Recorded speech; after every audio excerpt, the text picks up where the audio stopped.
A hidden story unfolds in the picturesque landscape of rural Dorset.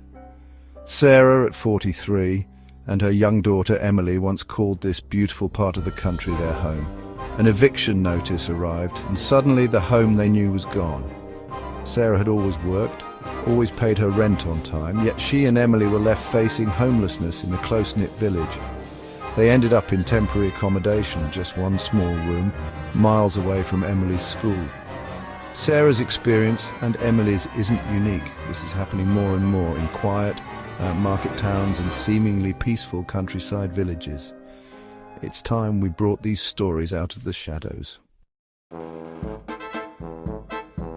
When you hear the word homelessness, what image pops into your head? Is it a person huddled in a sleeping bag on a bustling city street, or someone holding a cardboard sign in a crowded urban area? Probably big cities like London or Manchester, right? These are the places we often associate with homelessness because of their visible and large homeless populations. The truth is, homelessness is spreading. It's no longer confined to the urban centres we typically think of. It's reaching into smaller towns, affecting villages, places you might think are immune. These areas, often seen as idyllic and problem-free, are now facing the harsh reality of homelessness. It often happens quietly, behind closed doors, in communities where there aren't as many support services. The lack of visibility makes it easy to overlook.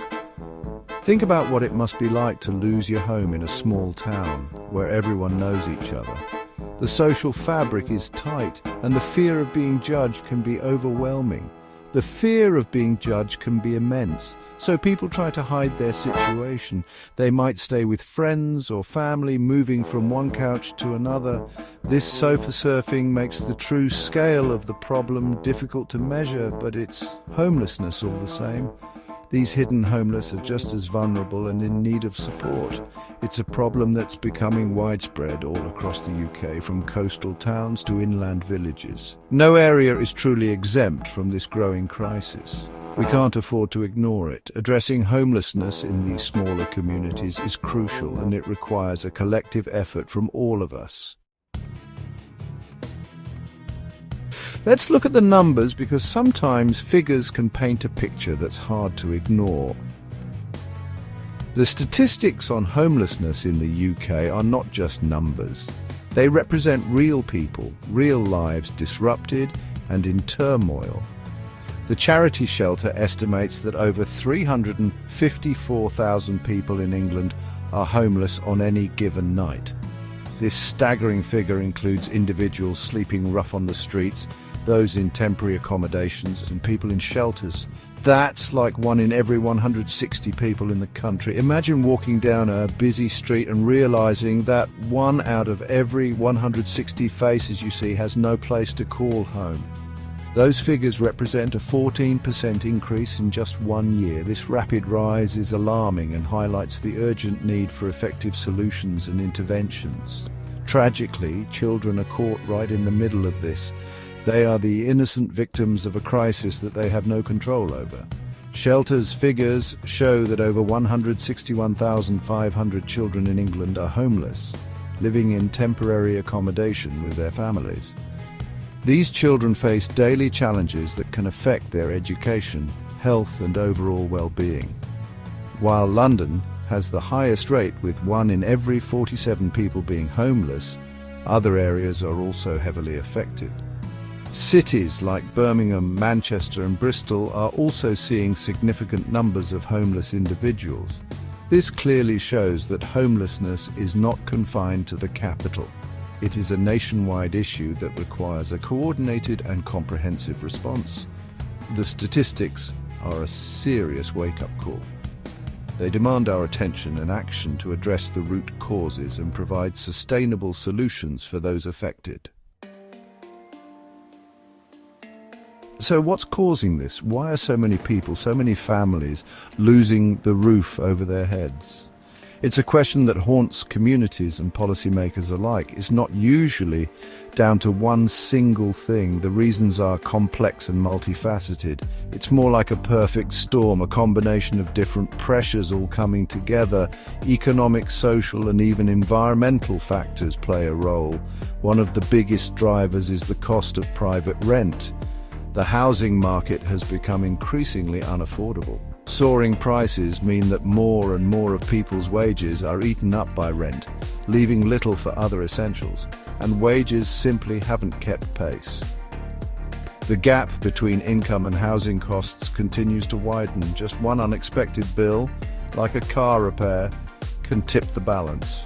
Or a period of illness meaning they can't work can be enough to push a family into crisis. Alongside rising rents, we're also seeing a rise in evictions. This adds another layer of instability. Sometimes this is because people have fallen behind on their rent. Understandable given the costs. The financial strain is just too much, but often it's due to no-fault evictions. These are particularly heartbreaking. This is where the landlord wants the property back, maybe to sell it or to move family in. The tenant is left with no options. The tenant hasn't done anything wrong, but they still lose their home. It's a harsh reality. The emotional and psychological toll is immense. Families are left scrambling to find new places to live, but they still lose their home. The cycle of displacement continues, and the safety net to catch them just isn't always there. Shelters are overcrowded and resources are stretched thin. For decades, we simply haven't built enough homes that people on lower incomes can actually afford to rent. The supply just doesn't meet the demand. It creates a desperate trap, a cycle of instability that's incredibly hard to break. People are left feeling hopeless, a cycle of instability that's incredibly hard to break. The need for systemic change has never been more urgent. Think back to your childhood. Your home was probably your sanctuary, your safe place, the center of your world. Now try to imagine that world constantly shifting. Imagine living with your family in just one small room, perhaps in a bed and breakfast or a hostel. The impact on children living in these conditions is devastating. Their development can suffer significantly. Their education is almost always disrupted. There's often no quiet space to do homework, no room to play properly. How can any child be expected to thrive in such an environment? It's simply not fair. Homelessness is about so much more than just not having a roof over your head. It's a serious threat to your health, both physical and mental. Imagine living on the streets, exposed to the elements, or being crammed into unsuitable, overcrowded temporary accommodation.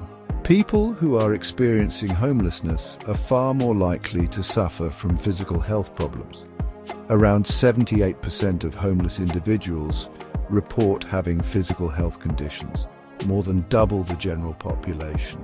Any existing chronic conditions like asthma or diabetes often get much worse. And getting access to consistent healthcare like a GP can be incredibly difficult.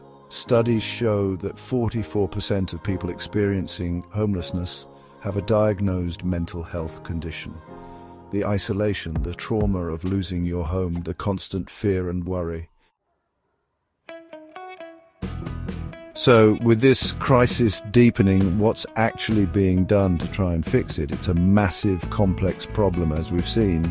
The government is taking some steps. Charities are on the front line every day. Campaigners are raising their voices.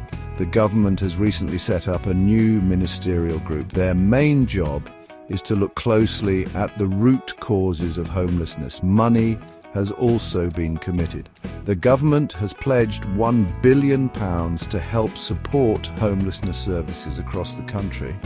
And there are plans to build more social housing and affordable homes. The pressure is definitely on the government to deliver real, lasting change.